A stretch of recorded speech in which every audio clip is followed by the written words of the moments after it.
মানবজাতি যখন কুসংস্কার আচরণ হয়ে অন্ধকারে ডুবে অন্যায় দুষ্কৃতিতে লিপ্ত হই, তখন যুগে যুগে মহান রব্বুল আলামিন তার প্রেরিত মহামানবদের এই ধূলির দরায় আগমন ঘটান,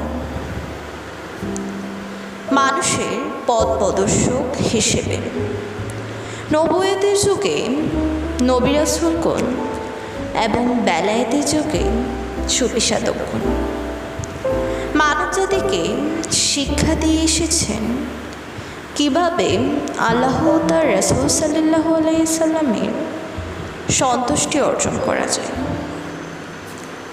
এবং বর্তমান বাংলার অতীত থেকে জানা যায় এই মহাপ্রাচীরে মুসলিম ধর্মের কোনো অস্তিত্বই ছিল না।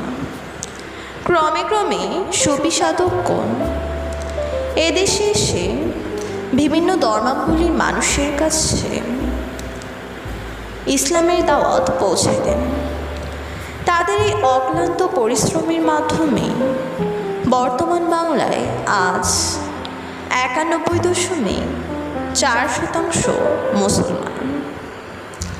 এমনকি যে সুফি সাধকগণ বাংলায় প্রথম মসজিদ এবং মাদ্রাসা নির্মাণ করেন, আজ কিছু অজ্ঞ জাতি সেই সুফি সাধকদের মাজার, রোজা ও দরবার শরীফে ভাঙচুর, লুটপাট, অগ্নিকাণ্ড চালাচ্ছেন।